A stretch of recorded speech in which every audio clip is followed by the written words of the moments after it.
Baik, para jemaah yang dirahmati Allah, seperti mana yang kita sebutkan tadi, hari ini kuliah kita yang terakhir sebelum kita tutup kuliah kita ini pada bulan Ramadan.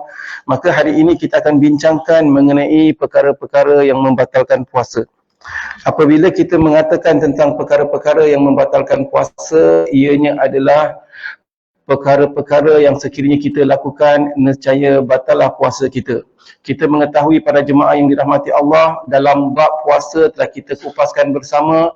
Sebagian ulama menulis apakah rukun-rukun puasa. Rukun puasa ada dua. Pertama, niat, dan kedua, meninggalkan segala perkara-perkara yang membatalkan puasa. Jadi rukun puasa mudah saja, dua. Apakah dia? Niat, dan yang kedua, meninggalkan segala perkara-perkara yang membatalkan puasa. Dalam bab niat telah kita kupaskan, telah kita beritahu, telah kita bincangkan, telah kita pelajari. Niat itu tidak memerlukan ungkapan kata, tidak memerlukan ungkapan lafaz-lafaz tertentu, dan tidak wajib kita jatuhkan niat pun dalam bahasa Arab. Jadi kalau kita tak membincangkan, tak membacanya dalam bahasa Arab, kita nak membacanya dalam bahasa Melayu, diperbolehkan. Bahasa English diperbolehkan, apa juga bahasa sekalipun diperbolehkan. Kita tak ucapkan niat pun diperbolehkan. Kita dah belajar bab niat, alhamdulillah. Jadi rukun puasa dua. Pertama niat, kedua meninggalkan segala perkara-perkara yang membatalkan puasa. Persoalan seterusnya, apakah dia perkara-perkara yang membatalkan puasa? Baik, para jemaah yang dirahmati Allah, perkara-perkara yang membatalkan puasa terbagi kepada dua. Satu, kalau kita melakukan perkara-perkara tersebut, nescaya puasa kita batal dan wajib kita qada puasa tersebut. Wajib kita qada, yakni menggantikan satu hari yang tertinggal kalau kita meninggalkan satu hari. Kalau kita meninggalkan 3 hari, kita wajib qada 3 hari yang tertinggal itu di luar bulan Ramadan. Jenis yang kedua adalah kita bukan hanya wajib qada, tetapi kita kena wajib qada dan pada masa yang sama kita kena bayar kafarah. Kafarah tu denda. Dalam kitab tulis perkara-perkara yang membatalkan puasa dua. Pertama wajib kita qada, kedua wajib kita qada dan pada masa yang sama wajib bayar kifarat. Kifarat tu dalam bahasa Melayu lah. Hakikatnya kita kena wajib membayar kafarah. Kafarah tu denda selain daripada qada yang kita kena lakukan. Kita kena bayar kafarah sebagai kafarat kepada perbuatan kita, penebus dosa. Baik. Penulis mengatakan, adapun perkara yang membatalkan puasa dan wajib qada adalah sebagai berikut. Okay, kita bincangkan dahulu perkara-perkara yang kalau kita lakukan batal puasa kita dan wajib kita qada. Apakah dia? Baik, nokta pertama, adapun perkara-perkara yang membatalkan puasa dan diwajibkan qada adalah sebagai berikut. Pertama, makan dan minum dengan sengaja. Ya, jadi kalau kita makan dan minum dengan sengaja, maka batallah puasa kita. Kalau makan dengan minum dengan sengaja batal, ini menunjukkan kalau makan dan minum tak sengaja, tak batal. Maka contohnya, pada hari-hari pertama bulan Ramadan, dah biasa bangun pagi, ada orang dah bangun pagi terus minum air panas ke, ada yang dah bangun pagi biasa terus makan obat ke, makan vitamin ke, makan madu ke, makan apa sekalipun, dah terbiasa dah. Terus dia bangun pagi dia makan, ataupun dia buka fridge, contohlah, terlupa, tak batal puasa dia. Atau di waktu tengah hari selepas zuhur, selalu selepas zuhur kebetulan kat office tu ada air, dia minum, lepas minum terlupa. Memandangkan dia terlupa, tidak batal. Ya, contoh. Tetapi kalau makan dengan demikian, kalau bulan Ramadan, jangan letak air ke atas meja lah. Itu jadi tabiat. Kita tak boleh sengaja letak air, mana tahulah aku terlupa tu. Jadi moga-moga apa terlupa. Tak boleh. Innamal a'malu binniyat. Setiap amalan itu dengan niat.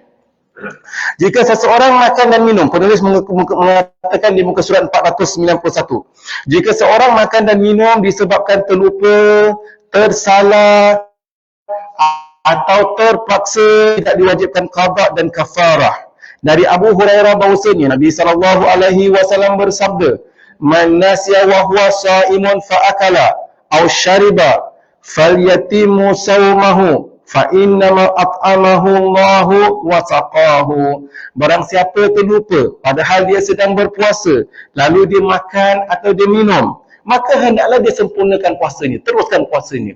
Sesungguhnya Allah Ta'ala yang memberi dia rezeki makan. Allah Ta'ala yang memberi dia rezeki makan dan minum tadi. Sedangkan dia berpuasa. Dia terlupa. Ya? Jadi maksudnya di sini para jemaah, kalau kita terlupa, teruskan puasa kita. Imam Tirmizi berkata, inilah menjadi pegangan bagi kebanyakan ulama dan merupakan pendapat Sufyan Ats-Tsauri, Imam Syafi'i, Imam Ahmad dan Imam Ishaq. Yani kalau terlupa tidak wajib berpuasa, tidak wajib qada. Daruqutni, Al-Baihaqi dan Hakim yang menyatakan sebagai sahih menurut syariat Muslim dari Abu Hurairah bahwasanya Nabi SAW juga bersabda, man aftara Ramadan nasiyan fala qada alaihi wala kafarah. Barang siapa berbuka pada bulan Ramadan disebabkan terlupa, maka dia tidak wajib qada, tak wajib kafarah. Ya, alhamdulillah. Baik, para jemaah yang dirahmati Allah, tak boleh makan, tak boleh minum dengan sengaja. Boleh rasa tak? Ya? Dia tak, kita tak telan. Kita rasa di lidah saja. Lauk. Ya? Rasa tu kita tengok ada masalah ke tak ada masalah. Kalau ada maslahat, ada keperluan, nescaya rasa makanan itu diperbolehkan. Contohlah kita masak, memang masak untuk 1000 jemaah.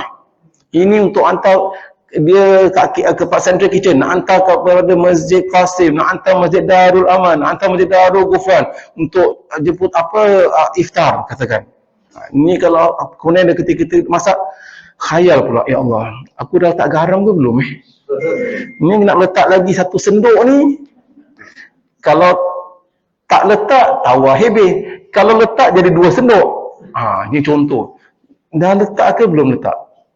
Ni bahaya ni. Aku nak kasih makan 10,000 orang. Jadi rasalah. Oh, dah ada masin. Oh, dah cukup. Contoh, diperbolehkan. Rasa tu yang kita rasa tu disebabkan daripada lidah. Lidah ni ada apa? Karakteristiknya lah. Allah SWT ciptakan lidah tu. Jadi dengan rasa tu, sesuatu benda kena kat lidah, kita boleh rasa masin, tawar, pahit. Betul kan? Payau. Boleh rasa. Tetapi sedangkan kita tak telan. Kena lidah saja. Ini contoh para jemaah. Jadi memandangkan kita tak telan, tak batal puasa. Tetapi bukan bererti memandangkan boleh rasa. Ustaz, rasa batal tak? Oh, rasa tak batal. Memandangkan rasa tak batal, pergi sana. Okay ni. Ni. Terus sana. Tak boleh lah. Jadi kita tengok ada masalah atau tak ada masalah. Baik. Para jemaah yang dirahmati Allah, muntah dengan sengaja. Penulis mengatakan barang siapa muntah dengan sengaja, maka nescaya batal. Kalau dia muntah tidak sengaja, maka tidak batal.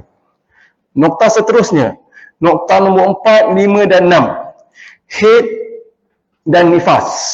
Dan 5. Kalau seseorang itu datang haid, maka batal puasa dia. Orang datang nifas, batal puasa dia. Nak bincangkan tentang haid dan nifas. Haid itu apa? Ini haid, perbincangan haid telah kita kupaskan ketika bab haid dahulu. Haid itu adalah darah yang keluar daripada seorang wanita yang secara konsisten kita mengetahui. Darah haid itu apa? Dulu kita dah belajar. Darah haid itu adalah darah bulanan yang rahim keluar dari wanita tersebut disebabkan telur tidak bertemu dengan air mani. Apabila telur bertemu dengan air mani, maka jadilah bayi. Memandangkan telur tidak bertemu dengan air mani, maka apabila cukup bulannya, telur tadi menjadi lemah dan tidak berfungsi, tidak berfaedah, maka dia pun keguguran. Keluarlah darah daripada rahim wanita tadi, dan inilah darah haid. Kita kena kenal darah haid. Jadi bukan semua darah yang keluar daripada faraj wanita darah haid. Yang batalkan tak wajib puasa adalah darah haid. Kalau katakan seseorang itu, contoh dia sedang jalan, tiba-tiba dia terjatuh dan luka, ada internal bleeding. Internal bleeding, maaf kata, dia tengok dia pakai pad atau panty liner atau apalah, ada tanda pula, tanda darah. Batal tak? Tak batal puasa. Sebab apa? Walaupun darah itu keluar daripada faraj, itu bukan darah haid. Yang dikatakan batal adalah darah haid. Jadi kita faham, darah haid itu apa? Darah haid adalah darah yang keluar setiap bulan secara konsisten yang dimaklumi oleh kaum wanita disebabkan telur yang tidak bertemu dengan air mani. Itu darah haid. Baik. Yang kedua, darah nifas. Nifas adalah apakah darahnya? Darah nifas adalah darah yang keluar, ada ulama mengatakan yang keluar selepas kelahiran, ada ulama mengatakan yang keluar disebabkan kelahiran. Jadi keduanya lah. Apabila seseorang itu melahirkan, keluar darah, batal puasa dia. Baik. Jadi contoh untuk kedua golongan ini. Seorang wanita apabila dia sedang sihat, dia berpuasa, Maghrib 7.10 minit, 7.5 minit. Satu hari ni rasa macam dah any moment ya. Jadi orang pun lagi tahulah, kita ni tak tahu sangat. Jadi teman kita katakan 7.5 minit, inna lillahi wa inna ilaihi raji'un. Satu hari dia berpuasa dah. Betul kan? Kemudian sah tak puasa hari tersebut? Tidak sah. Kerana apa? Berpuasa itu dimulai daripada terbit fajar sampai terbenamnya matahari. Terbenamnya matahari masuk waktu maghrib pukul 7.10 minit. 7.5 minit dah keluar darah haid. Batal puasa dia dan tak sah puasa dia. Sia-sia aku puasa. Tak sia-sia. Dia dapat pahala. Sepanjang hari yang dia berpuasa tu, sepanjang hari dia beribadah, dia dapat pahala. Cuma hari tersebut tidak dikira kerana puasanya tidak disempurnakan. Tak sia-sia. Dia batal kerana ditakdirkan dah keluar haid. Baik. Kalau sekiranya dia itu haid katakan pukul 9 pagi. Daripada pagi dia berpuasa lah, lepas tadi sebelum subuh dah sahur, pukul 9 pagi dah batal. Memandangkan dah batal, dia kena batalkan puasa dia, dia tak berpuasa pada hari tersebut. Maka dia kena qada. Memandangkan dia tak berpuasa pada hari tersebut, kita dah belajar dah. Boleh tak dia makan pada hari itu? Diperbolehkan. Dia diperbolehkan makan dan minum, asalkan jangan makan dan minum di khalayak ramai demi menjaga kesucian bulan Ramadan. Ya? Tetapi diperbolehkan makan dan minum. Bukan bererti memandangkan dia dah datang haid, dia kena imsak. Ada yang mengatakan, Ustaz, saya kena imsak. Imsak itu apa? Menahan diri. Menahan diri daripada makan dan minum pada bulan Ramadan disebabkan haid. Tak. Memandangkan awak tidak berpuasa, memandangkan kita tidak berpuasa, maka segala pantang larang hukum terangkat. Jadi kita diperbolehkan makan dan minum. Begitu juga seseorang yang melahirkan. Jadi seseorang yang melahirkan, apabila kita mengatakan tentang darah nifas, darah nifas adalah darah yang disebabkan kelahiran atau darah yang keluar selepas kelahiran. Penting. Sebab ada ulama mengatakan nifas tu darah yang disebabkan kelahiran. Kalau kita nak melahirkan, belum melahirkan, dah keluar darah, batal. Tetapi ulama yang mengatakan nifas tu adalah darah yang keluar selepas kelahiran. Maksud selepas kelahiran tu apa? Kalau dah melahirkan, kemudian continuously keluar darah for the next 20 hari, 30 hari, 40 hari, itu darah nifas sampai dia kering. Jadi selagi mana darah nifas, selagi mana itu dia tidak boleh berpuasa. Jadi di sini para jemaah untuk kita lihat. Ustaz, kalau seseorang itu dah nak melahirkan, dia dah kat dalam sama ada dah masuk labor ward ke, dah tunggu time, dia tak masuk labor ward, dia cuma tunggu tempat apa sebelum masuk labor ward lah, observation ward dulu ke, tunggu sambil menantikan kan, tunggu contraction atau sebagainya. Jadi macam mana? Dia boleh berpuasa tak? Kalau dia mampu, dia boleh berpuasa, dia berpuasa. Kalau dia tak mampu disebabkan lemah atau sebagainya, dia mengambil hukum seorang yang sakit. Jadi orang yang sakit terangkat, Kita tahu orang yang sakit dimaafkan daripada berpuasa. Ya. Baik. Mengeluarkan mani. Sekiranya seseorang itu mengeluarkan mani, maka nescaya batallah puasa dia. Penulis mengatakan muka surat 493. Mengeluarkan mani sama ada disebabkan suami mencium atau memeluk isterinya atau dengan cara onani adalah membatalkan puasa dan wajib mengqadanya. Tetapi jika disebabkan pandangan semata-mata atau khayalan, maka keadaan ini sama seperti bermimpi atau keluar mani di siang hari ketika berpuasa. Dengan demikian, dia tidak membatalkan puasa dan tidak diwajibkan melakukan apa juga ke atas dirinya. Begitu juga halnya mazi. Dia tidak memberikan apa juga kesan terhadap puasa, sama ada sedikit maupun banyak. Baik, saya perlu memberikan penjelasan. Orang yang maaf katalah ya, keluar mani mempunyai beberapa sebab. Maaf kata, kalau seseorang itu keluar mani disebabkan dia itu bermesra suami isteri. Bermesra suami isteri walaupun tidak mengadakan hubungan jenis, naik syahwatnya sampai keluar mani, baik lelaki atau perempuan, batal puasanya. Senario kedua, maaf kata seorang lelaki atau perempuan dengan sengaja, maaf kata dengan menggunakan tangannya atau apa juga alat sampai keluar mani, batal puasa dia. Satu lagi senario, seorang lelaki atau perempuan, dia tengok gambar atau tengok video atau tengok seseorang yang sedang lalu lalang. Lalu dia tengok dan dia berkhayal. Dia tengok, dia khayal, dia imajinasi, lalu keluar mani. Batal ke tak? Tak sengaja. Batal. Kalau dia tengok sesuatu sampai bersyahwat, lalu keluar mani, batal puasa dia. Jadi kat mana kita nak draw line? Yang membatalkan puasa itu adalah kalau seseorang itu keluar mani disengajakan dengan syahwat. Seseorang itu keluar mani bersyahwat, disengajakan, batal puasanya. Habis keluar mani yang tak batal tu macam mana? Keluar mani yang tak batal secara ringkas ada dua jenis. Pertama, kalau dia tertidur. Dia tertidur, kemudian ketika tidur pula dia bersyahwat. Sengaja tak? Tak sengaja. Orang tidur pun nak kena marah ke? Mimpi. Jadi ketika tidur tu dia tak sengaja. Kita boleh kawal mimpi kita.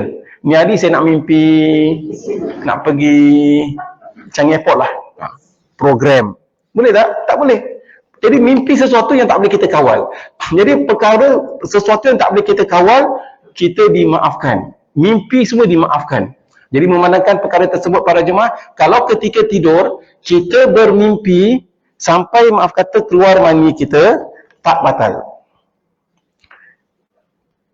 Sebab yang kedua tak batal. Seorang itu tak bermimpi. Tak bermimpi tetapi dia keluar mani disebabkan sakit. Maksud disebabkan sakit itu, contoh, ada sebahagian orang, katakan ketika dia kat dalam tandas, dia terang-terang nak buang air besar sampai keluar mani.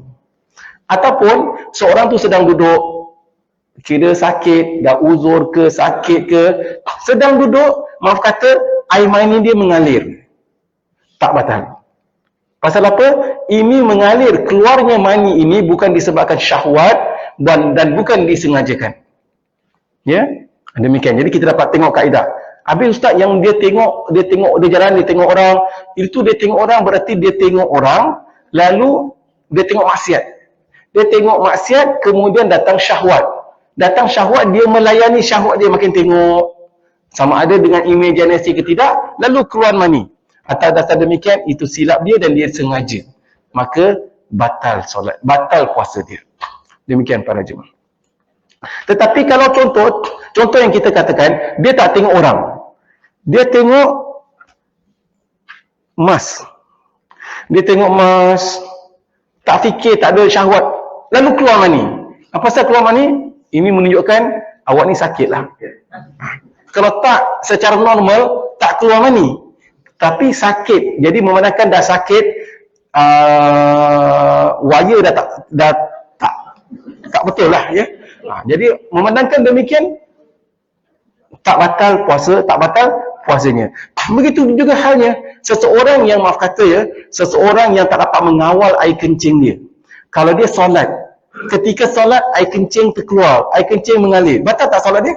Tak batal. Jadi demikian para jemaah, kerana ianya bukan sesuatu yang disengajakan dan ianya adalah sesuatu yang tak dapat dia kawal dan dia dikategorikan sebagai orang yang sakit. Wallahu a'lam bishawab. Baik, memasukkan sesuatu ke tenggorokan. Baik.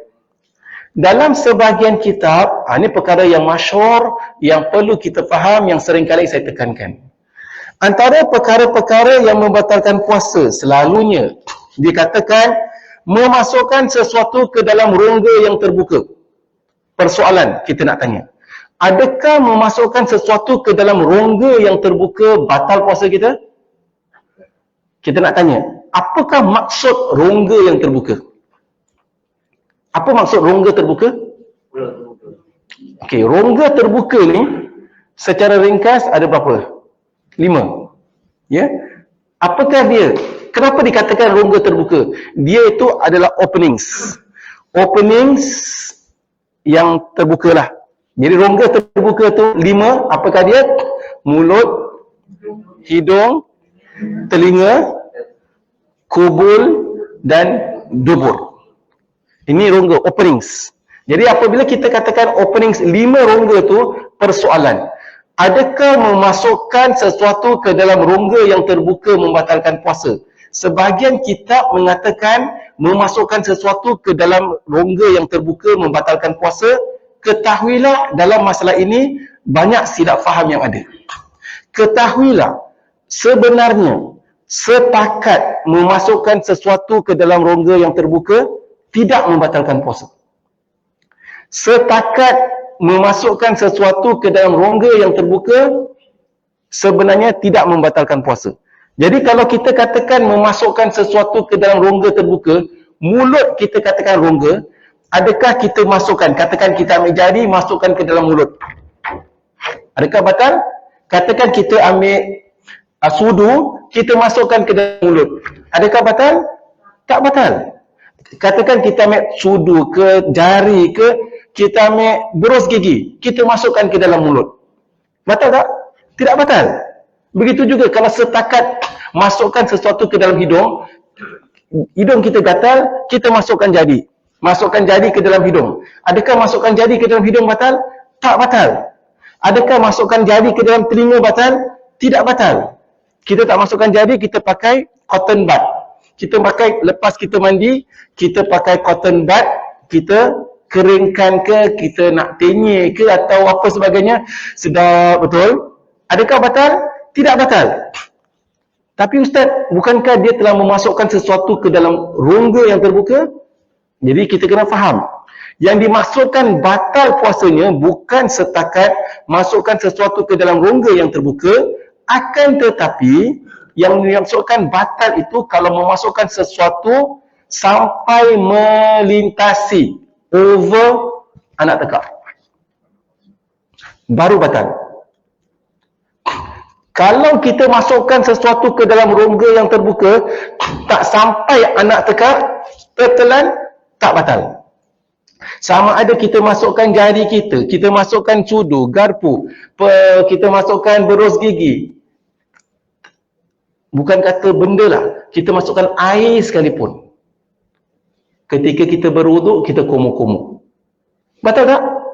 Tak batal. Kalau kita katakan setakat masukkan sesuatu ke dalam rongga terbuka batal, berarti kita komo-komo pun tak boleh, dah masuk ke dalam mulut. Jadi apa sebenarnya? Sebenarnya bukan masalah setakat memasukkan sesuatu ke dalam rongga yang terbuka, tetapi memasukkan sesuatu ke dalam perut melalui rongga yang terbuka tadi. Ya? Memasukkan sesuatu ke dalam perut melalui mulut, batal. Kadang-kadang kita tak masukkan ke dalam melalui mulut, tahu hidung kita ni boleh masuk sampai tekak. Kita masukkan air, kita sedut boleh sampai tembus ke tekak. Berarti kita telah masukkan sesuatu ke dalam perut, melintasi anak tekak kita melalui hidung. Kalau kita masukkan sesuatu ke dalam telinga, masuk sampai melintasi anak tekak, batal. Jadi kita kena faham, yang maksudnya batal puasa tu bukan setakat memasukkan sesuatu ke dalam rongga yang terbuka, akan tetapi memasukkan sesuatu ke dalam perut melalui rongga yang terbuka tadi. Sebahagian kitab yang sepakat mengatakan memasukkan sesuatu ke dalam rongga terbuka batal, bahkan maaf kata ya, memandangkan rongga terbuka tu 5, mulut, hidung, telinga, kubul dan dubur. Maaf kata sampai ada yang mengatakan kita kalau masukkan sesuatu ke dalam kubul atau dubur pun batal. Maaf kata ada yang sampai memberikan analogi, contohlah ya, kalau seseorang itu dikatakan ketika berpuasa, maaf katalah ya, dia sedang buang air besar, kemudian najis ni dah keluar. Apabila dah keluar, dia termasuk balik. Kalau termasuk balik, berarti awak telah memasukkan sesuatu ke dalam rongga yang terbuka. Ada sebahagian yang mengatakan batal puasa. Jadi kita kena lihat, ada kena-mengena apa, maaf kata najis yang masuk ke dalam dubur tadi dengan puasa. Tak ada kena-mengena. Dia tak masuk ke dalam perut. Ini contoh para jemaah. Jadi apabila kita memahami perkara tersebut, maka kita dapat faham, maka kita dapat lebih clear di manakah perbatasan batal puasa dan apa yang dimaksudkan dengan memasukkan sesuatu ke dalam rongga terbuka. Jadi sebenarnya saya kurang setuju dengan kekata atau fasa phrase sentence yang mengatakan perkara-perkara yang membatalkan puasa itu adalah memasukkan sesuatu ke dalam rongga yang terbuka. Ketahuilah, setakat memasukkan sesuatu ke dalam rongga yang terbuka tidak membatalkan puasa. Yang membatalkan puasa itu adalah memasukkan sesuatu ke dalam perut melalui rongga yang terbuka. Ini contoh para jemaah. Jadi kalau kita komoh-komoh, semua tidak membatalkan puasa.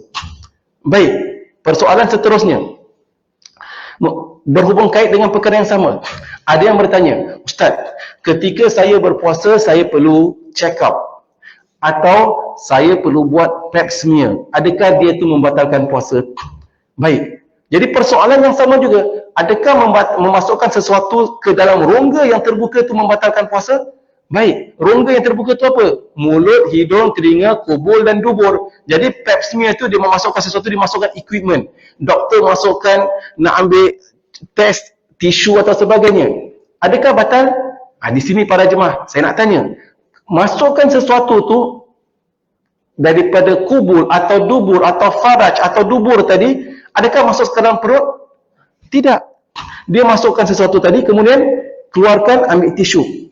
Maka seseorang yang sedang berpuasa tadi, ketika dia berpuasa, kalau perlu buat pap smear sekalipun, tidak membatalkan puasa. Kalau ketika dia sedang berpuasa, kalau dia kena, katakan contohlah ya, dia sembelit.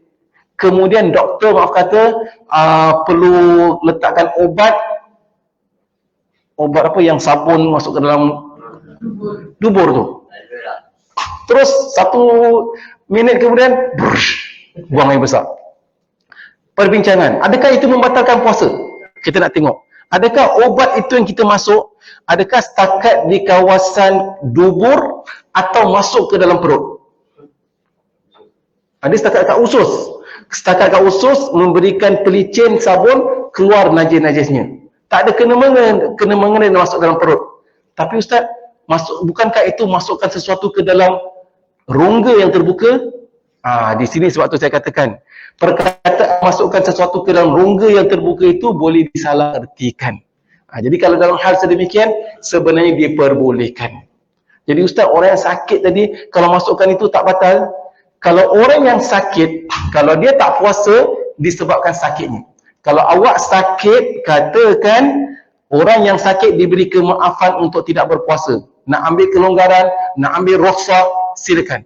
Tetapi kalau kita nak bincangkan batal ke tidak, Kalau dia kuat, maksudnya dia pun tak ada kena-mengena, berarti bagi dia tak ada masalah untuk dia berpuasa, silakan. Ini contoh para jemaah yang dirahmati Allah. Baik, penulis juga menyebutkan berniat berbuka. Kalau orang itu berpuasa tetapi dia dah niat, aku nak buka sekarang. Innamal a'malu binniat, maka berbukalah dia.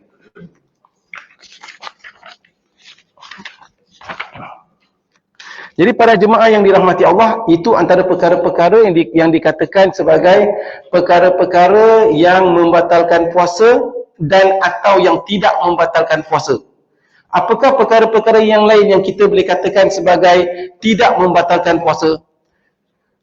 Perkara yang dikatakan tidak membatalkan puasa juga adalah, contohnya, seseorang yang perlu injection. Adakah injection itu membatalkan puasa? Baik, yang kita katakan membatalkan puasa itu adalah memasukkan sesuatu ke dalam perut, makan dan minum, atau memasukkan sesuatu ke dalam perut melalui rongga yang terbuka. Melalui rongga yang terbuka. Kalau dia injection, ada dua perkara.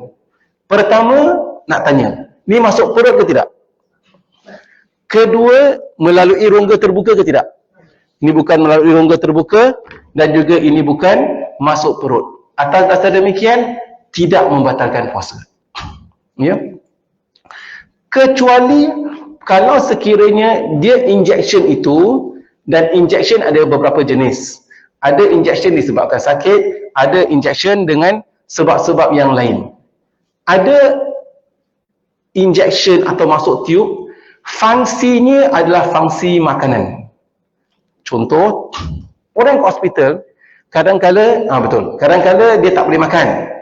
Memandangkan doktor tengok awak dah tak makan 2 hari, maka dia pun letakkan drip lah, betul lah, drip. Dia masukkan drip. Jadi dengan dia masukkan drip tu, sebenarnya walaupun dia tak makan 10 hari, kuat saja. Pasal apa? Drip tu adalah satu jenis pemakanan. Jadi dia tu, walaupun masukkan melalui urat atau sebagainya, fungsinya adalah fungsi makanan. Atas dasar demikian, dia mengambil hukum makan. Jadi kita tidak boleh makan dan minum dengan secara natural, atau makan dengan minum dengan cara-cara yang lain, sebagai contoh drip dan sebagainya. Alhamdulillah. Baik, orang bertanya, Ustaz, boleh tak seseorang itu ketika dia berpuasa, dia derma darah? Okay, saya nak tanya, boleh derma darah ke tak boleh derma darah? Adakah menderma darah batal puasa dia? Okay, kita kena tengok. Perkara-perkara yang membatalkan puasa kita dah analyze, dah identify. Perkara yang membatalkan puasa, keluar mani, keluar haid, keluar nifas, makan dan minum. Jadi kalau derma darah tu, jadi bagaimana? Daripada mana hukum masalah derma darah? Jadi orang yang derma darah itu terbagi kepada dua. Satu orang derma darah, apabila dia dah derma darah, darah tu ambil satu bag of darah. Jadi berarti satu bag of darah ni daripada tubuh badan dia dah dikeluarkan. Mengeluarkan darah dari tubuhnya tadi tak ada masalah. Yang keluar darah daripada tubuh yang batal adalah haid, nifas, keluar daripada faraj. Ini bukan keluar daripada faraj, ini keluar daripada urat. Adakah batal? Kita kena tengok. Ada orang yang telah derma darah tu, memandangkan satu bag of darah dah hilang, dah keluar daripada tubuh badan dia, dia menjadi terlalu lemah. Dia menjadi mabuk, dah tak ada darah dah, kurang darah. Atas dasar demikian, kalau dikatakan batal atau dia digalakkan batalkan puasanya, orang yang dalam keadaan sedemikian ibarat orang yang sakit. Orang yang sakit boleh berbuka puasa. Orang yang dalam keadaan sedemikian mabuk sehingga dah tak boleh, dah pitam, awak buka puasa. Tetapi bagi sebagian orang, dia tak ada masalah. Aku dah biasa derma darah, satu bag darah keluar pun tak ada apa-apa, strong. Tak mabuk, tak pitam, lepas tu boleh main bola lagi, tak ada masalah. Bagi dia tidak batal puasanya dan diperbolehkan dia menderma darah walaupun ketika berpuasa.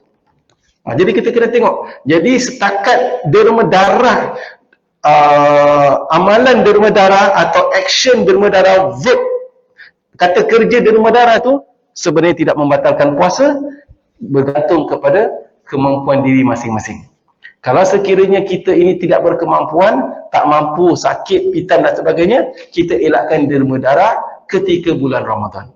Akan tetapi barang siapa yang dah biasa saja derma darah, setiap bulan pun dia derma darah, dipersilakan, walaupun pada bulan Ramadan, walaupun dia menderma darah tadi, tidak membatalkan puasanya. Wallahu a'lam bishawab.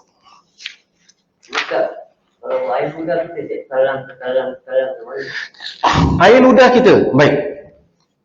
Tadi Ustaz kata, memasukkan sesuatu ke dalam rongga yang terbuka tak batal wuduk, tak batal puasa. Yang batal adalah memasukkan sesuatu ke dalam perut melalui tekak kita, melalui rongga yang terbuka tu. Itu yang dikatakan batal. Macam mana seseorang yang dia telan air ludah dia? Takkan nak buang.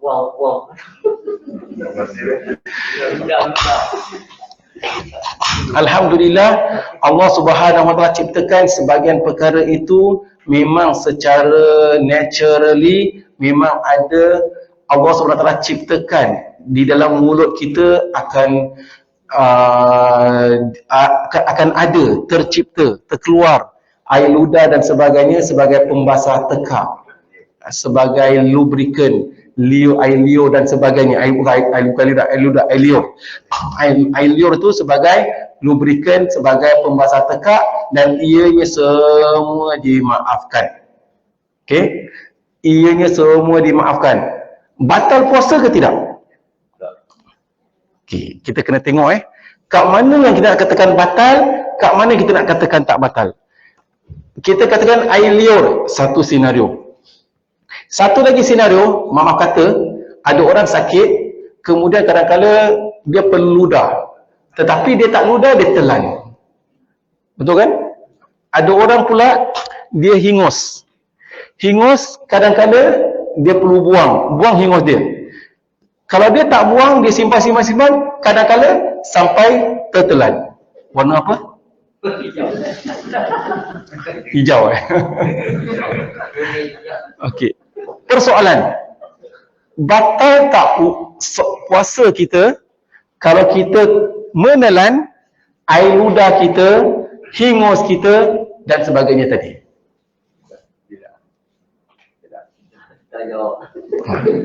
Kalau air liur, ialah dah memang semula jadi kan, alhamdulillah. Habis macam mana hingus, macam mana air ludah dan sebagainya? Kita lihat. Yang membatalkan puasa tadi, memasukkan sesuatu daripada luar ke dalam rongga yang terbuka. Apa juga yang memang berada di dalam. Kita tak masukkan sesuatu daripada luar. Dia memang ada kat dalam. Air liur kita automatically memang ada kat dalam. Dimaafkan. Air ludah kita, maaf kata hingus kita memang ada kat dalam, maka dimaafkan. Kahak dimaafkan, pasal memang ada kat dalam. Cuma kita tak digalakkan lah. Kalau dia tu ada bakteria, ada unsur-unsur penyakit, sebaiknya kita buang. Tetapi setakat untuk berbincang, kalau kita tertelan atau kita menelan, adakah ianya membatalkan puasa? Jawapannya tidak membatalkan puasa. Ni apa, handphone ni apa, baterinya on off. Kecuali yang dikatakan batal tu boleh batal kalau kita telan air liur, air ludah, kahak, hingus. Satu senario kadang-kadang batal puasa, kadang-kadang tak batal puasa. Yang batal puasa, yang tak batal puasa kita dah katakan. Yang tak puasa dah memang biasa-biasalah, yang selalunya. Bila dia boleh jadi batal? Ya? Bisa dah keluar. Okey, baik. Ada dua. Satu katakan ada orang dia kompol air liur dia. Tak boleh lah. Kompol, dah kompol, At least ini kalau apa cap, satu obat cap tu penuh juga ni. Terus dia telan. Hilang haus eh. Batal ke tak batal? Batal tak? Tak banyak. Batal ke tak batal? Batal. Kita faham kaedah mudah. Benda tu kat dalam tak? Benda tu kat dalam. Yang membatalkan puasa memasukkan sesuatu ke dalam rongga yang terbuka. Memasukkan sesuatu ke dalam perut melalui rongga yang terbuka. Benda yang kat dalam tu memang naturally benda tu kat dalam tak batal. Tetapi dimakruhkanlah, ya, tak digalakkan. Jadi bagaimana batal? Air liur, kahak, air ludah, hingus. Apa lagi? Benda-benda ni semua menjadi batal kalau kita dah keluar. Mana gelas? Out. Dah keluar. Kemudian ini air liur aku ni. Ni kahak aku ni. Dah banyak ni pun dia pun apabila dia masukkan sesuatu, ini dia masukkan sesuatu daripada luar. Ini yang tak boleh. Ini contoh para jemaah. Jadi kita kena tengok daripada mana diperbolehkan, bagaimana yang tak diperbolehkan. Alhamdulillah. Baik. Inhaler untuk orang yang sakit semput. Okey, baik. Untuk orang yang sakit semput, inhaler tu. Jadi kita kena faham. Sebab tu saya katakan kita perlu elakkan daripada menggunakan statement perkara-perkara yang membatalkan puasa adalah memasukkan sesuatu ke dalam rongga yang terbuka. Elakkan. Kerana perkara ini boleh mengelirukan dan jawapannya juga tidak tepat. Jadi inhaler tu kita kena tengok. Orang yang pakai inhaler apabila dia tidak bernafas atau dia sedang semput, maka dia kena pakai inhalernya tadi. Siapa nak sponsor masjid, nanti lepas Ramadan boleh sponsor. Okay. Baik, dia tidak dapat bernafas dengan betul atau sebagainya, kekurangan nafas, maka dia ambil inhaler tu. Macam mana pakai dia? Dia picit, kemudian dia sedut. Dia kena telan. Apabila dia telan perkara itu, dia terasa tak gasnya? Atau terasa tak particulesnya? Rasa. Alhamdulillah. Masuk daripada luar, masuk. Betul tak? Cuma persoalan saya nak tanya. Perkara penting. Yang dia telan, dia tekan, masuk sampai rasa melalui tekaknya tadi, ke mana dia pergi? Ke perut atau ke dada? Ya? Lungs. Betul tak? Dia tak pergi ke perut kan? Maksudnya, sebab itu saya katakan penting untuk kita meneliti perkataan dan memperbetulkan silap faham yang ada. Memasukkan sesuatu ke dalam rongga yang terbuka tidak membatalkan puasa. Yang membatalkan puasa adalah memasukkan sesuatu ke dalam perut melalui rongga yang terbuka. Maka inhaler ini dia tak masuk ke dalam perut untuk mengenyangkan, tetapi kita masukkan walaupun daripada luar, walaupun melepasi alat tekak, tetapi dia ke lungs, dia ke dada, ke paru-paru untuk kesihatan. Memandangkan ini, dia tidak termasuk ke dalam kategori memakan. Dia tidak masuk kategori makan dan minum yang mengenyangkan atau masuk ke dalam perut. Nescaya memakai inhaler dan sebagainya diperbolehkan. Jadi begitu juga. Saya sedang puasa Ustaz, kemudian kerana mabuk dan sebagainya, saya perlu pakai Tiger Balm ke, saya perlu pakai Vicks ke, saya perlu pakai minyak kapak atau sebagainya, maka ianya dimaafkan. Wallahu a'lam bishawab. Baik, silakan siapa ada soalan?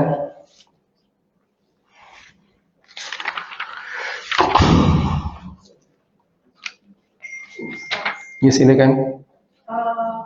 Di sini kan tadi emphasis jangan sampai masuk ke perut dan jangan mengenyangkan. What happens kalau under extreme circumstances harus melaksanakan IV endoscopy? masuk dari mulut sampai ke perut untuk mencek apakah ada berdarah atau ada penyakit. Kolonoskopi.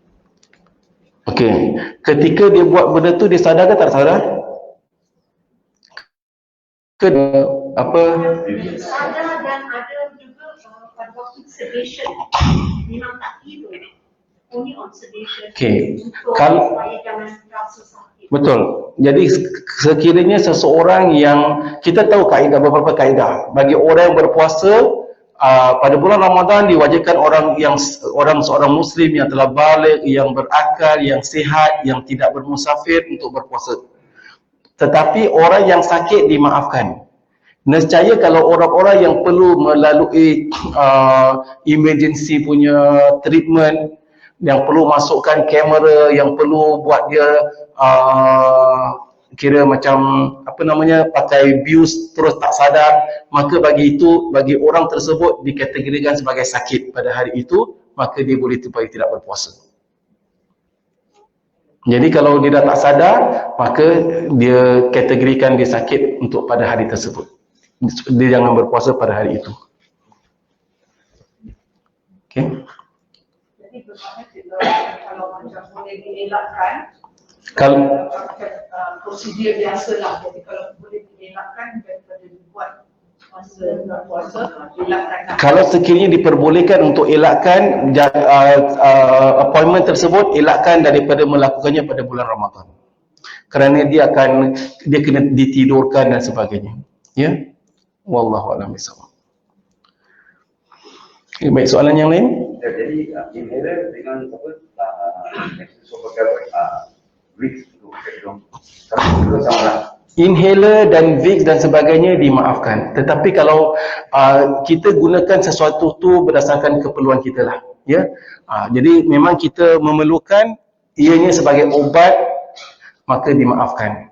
Tetapi sekiranya tanpa keperluan, memandangkan dah tak boleh minum air, tak boleh makan, jadi aku sedut minyak kapak satu botol. Janganlah. Jadi kita gunakan berdasarkan keperluan seseorang. Silakan, siapa ada soalan yang lain?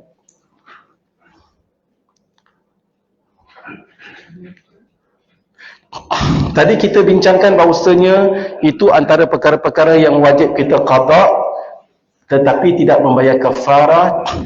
Yang wajib membayar kafarah adalah seseorang yang pada siang hari bulan Ramadan mengadakan hubungan jenis. Pada siang hari bulan Ramadan, seseorang kalau mengadakan hubungan jenis, maka nescaya dia wajib qada puasanya dan pada masa yang sama dia wajib membayar kafarah. Kafarahnya adalah dia wajib berpuasa 2 bulan berturut-turut. Ya, jadi ianya adalah amat berat mengadakan hubungan jenis suami isteri di siang hari bulan Ramadan. Tak kiralah dia berada dalam keadaan berpuasa atau dia berada dalam keadaan tidak berpuasa. Kalau dia berada dalam keadaan tak berpuasa sekalipun, tak boleh dia mengadakan hubungan jenis. Kerana apa? Ada yang mengatakan nak elakkan perkara ini, baiklah, maaf kata sebelum mengadakan hubungan jenis, awak batalkan puasa dulu. Pergi minum air dulu. Dah batal. Okey, kita tak berpuasa. Memandangkan kita tak berpuasa, tidak diperbolehkan. Ya. Wallahu a'lam bishawab. Baik, silakan. Kalau kita muntah sedikit yang tak disengajakan, tidak membatalkan puasa kita. Kalau kita muntah banyak, memandangkan kita muntah, kita sakit, terus automatik pindah kepada kategori sakit. Ingat, orang yang sakit Allah Ta'ala beri keringanan. Kalau awak dah muntah, dah keluar separuh perut atau sebagainya, dah memang kurang sihat, awak dimaafkan, batalkan puasa kerana nak kena minum air untuk bilaskan balik dan sebagainya, maka dimaafkan bagi orang yang benar-benar sakit sedemikian. Wallahu a'lam bishawab. Silakan, saya ada soalan yang lain. Ada yang bertanya online ke tidak? Ataupun siapa yang ada soalan, silakan.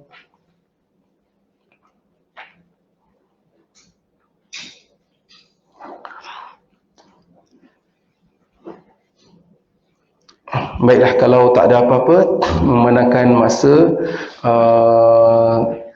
kita mengetahui bahawasanya kuliah kita ini adalah kuliah yang terakhir sebelum kita menutup majlis tutup kuliah kita di Masjid Qasim ini. Segala yang benar itu daripada Allah Subhanahu wa taala, segala silap dan salah atas kelemahan saya sendiri. Semoga saya harap apa yang kita bincangkan dapat keberkahan dan ada kemanfaatannya. Wallahu a'lam bishawab. Aqulu qawli hadza wa astaghfirullahal azim li wa lakum wa lisairil muslimin wal muslimat wal mu'minin wal mu'minat. Subhanakallahumma wa bihamdika asyhadu an la ilaha illa anta nastaghfiruka wa natubu ilaik. Wassalamu alaikum warahmatullahi wabarakatuh.